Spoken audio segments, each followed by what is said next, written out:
প্রতিদিন গীতাপাঠ শুনলে মন শান্ত হয়, জীবনে সঠিক পথ দেখাতে সাহায্য করে। দুঃখ, ভয়, রাগ দূর হয়, আত্মবিশ্বাস বৃদ্ধি পায়। কর্ম ও ভক্তির মাধ্যমে হৃদয়ের শক্তি, ঘরে শান্তি ও জীবনে আলো নিয়ে আসে। তাই প্রতিদিন আমাদের চ্যানেল থেকে 2টি শ্লোক সহ একটি পাঠ শুনুন। ইউদিহি অহম ন বর্তেয়ং জাতু কর্মণি অতন্দ্রিতঃ মম বর্তানুবর্তন্তে মনুষ্যাঃ পার্থ সর্বশঃ। অর্থাৎ যদি, হি মানে নিশ্চয়ই, অহম মানে আমি, ন বর্ত্যম মানে কার্যরত না থাকি, চাতু মানে কখনোই, কর্মণু মানে কর্মে, অতন্দ্রিত মানে অলস না হয়ে, মম অর্থাৎ আমার, বর্ত মানে পথ, অনুবর্তন্তে অর্থাৎ অনুসরণ করে, মনুষ্যা মানে মানুষ, পার্থ অর্থাৎ হে পার্থ, সর্বস্ব মানে সম্পূর্ণরূপে বা সর্বদা। এই শ্লোক গীতার সামাজিক দায়িত্ব, নেতৃত্ব এবং আদর্শ স্থাপনের গভীরতম তত্ত্ব প্রকাশ করে। শ্রীকৃষ্ণ এখানে অর্জুনকে বোঝাচ্ছেন, সমাজের সামনে যিনি নায়ক, যিনি শ্রেষ্ঠ, যিনি কর্তব্যের প্রতীক, তাঁর প্রতিটি আচরণ মানুষের মনে গভীর প্রভাব ফেলে। শ্রীকৃষ্ণ বলছেন, আমি পরম সত্তা, আমার কোনো প্রয়োজন নেই, তবুও আমি কর্ম করি। কেন? কারণ যদি আমি কর্ম বন্ধ করি, অলস হই বা কর্তব্য এড়িয়ে যাই, তবে মানুষও সেই পথ অনুসরণ করবে। আর মানুষের এই কর্ম বিমুখতা সমাজে বিপর্যয় তৈরি করবে। এই শ্লোকে মম বর্ত শব্দটি বিশেষ অর্থবহ। ঈশ্বরীয় পথ মানে ধর্মে স্থিত হওয়া, কর্তব্য পালন, লোক নিয়ম রক্ষা, সত্যে অটল থাকা। যদি এই পথ ঈশ্বর অনুসরণ না করেন, তবে মানুষ বিপথে যাবে।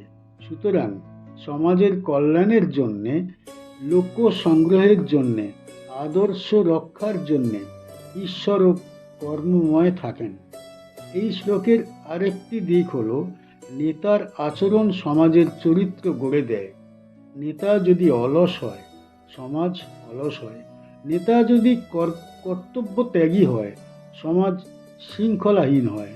নেতা যদি ধর্মে স্থির থাকে, সমাজও সেই পথেই যায়। তাই সমাজে যিনি প্রভাবশালী, তার প্রতিটি কাজ দৃষ্টান্ত হয়ে দাঁড়ায়। অর্জুন যুদ্ধ করতে অস্বীকার করছিলেন, তিনি ভাবছিলেন কর্ম না করাই শ্রেয়। তখন শ্রীকৃষ্ণ বললেন, যদি আমিও এমনভাবে কর্ম ত্যাগ করি, তবে মানুষও তাই করবে। তখন সমাজ, পরিবার, ন্যায়নীতি, ধর্ম সব নষ্ট হয়ে যাবে। গীতার এই অংশে কৃষ্ণ ক্রমাগত দেখাচ্ছেন, কর্ম করতে হবে, আর সেই কর্ম হবে নিষ্কাম, ধর্মময়, লোককল্যাণমুখী। এটাই সত্য পথ। কর্ম না করলে বা পালালে কেউ শ্রেয় হয় না। কর্ম করেই মানুষ শ্রেষ্ঠত্ব অর্জন করে। কি শিখতে পারি এই শ্লোক থেকে? নেতার প্রতিটি আচরণ সমাজকে প্রভাবিত করে, তাই নায়কের দায়িত্ব সর্বাধিক। কর্মত্যাগ কখনো পথ নয়, যা কর্তব্য তা পালন করতেই হবে।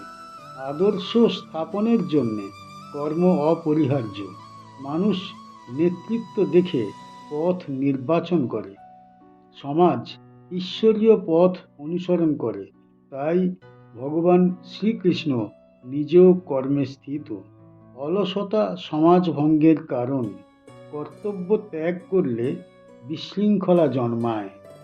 উৎসীদেয়ুরিমে লোকা ন কুরিয়াম কর্ম চেদহম শঙ্করস্য চ কর্তাসাম উপহন্যামিমা প্রজা। উৎসীদেয় নষ্ট হয়ে যেত, ইমে লোকা মানে এই সমস্ত লোক, ন কুর্যাম আমি না করলে, কর্ম অর্থাৎ কর্তব্য কর্ম, চেত মানে যদি, অহম মানে আমি, শঙ্করস্য মানে জাতির মিশ্রণ বা অধঃপতন, চ অর্থাৎ এবং, কর্তাশ্যাম অর্থাৎ কারণ বা কর্তা হয়ে যেতাম। উপহন্যাম মানে ধ্বংস করতাম। ইমা প্রজা অর্থাৎ এই সমস্ত প্রজাদের বা সৃষ্টিকে। যদি আমি আমার কর্তব্য কর্ম না করি তবে এই সমস্ত মানুষ নষ্ট হয়ে যাবে। আমি জাতির অধঃপতনের কারণ হয়ে উঠতাম এবং এই সমস্ত প্রজাদের বিনাশ করতাম।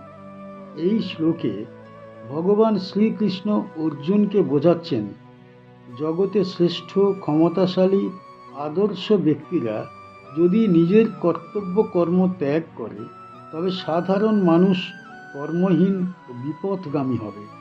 ফলে সমাজের শৃঙ্খলা নষ্ট হবে, কর্তব্য জ্ঞান হারিয়ে সমাজে সংকট বা বিশৃঙ্খলা সৃষ্টি হবে। সৃষ্টির ধারাবাহিকতা, নৈতিকতা ও যথাযথ সামাজিক শৃঙ্খলা বজায় রাখতে নেতাদের সঠিক কর্ম করা অপরিহার্য। এই শ্লোক থেকে শিক্ষা, সমাজে যে উচ্চস্থানেই থাকি আমাদের কাজ অন্যদের প্রভাবিত করে। কর্তব্য ত্যাগ করলে শুধু নিজের ক্ষতি নয়, বৃহৎ সমাজেরও ক্ষতি হয়। নেতৃত্ব মানে শুধু নির্দেশ দেওয়া নয়, কর্মে উদাহরণ হওয়া। সৎ আচরণ অনেকের পথ দেখায়, অসৎ আচরণ অনেককে পথভ্রষ্ট করে। প্রত্যেকটি কাজ বিশ্ব পরিচালনার অংশ। তাই কর্তব্য নিষ্ঠা অত্যন্ত গুরুত্বপূর্ণ।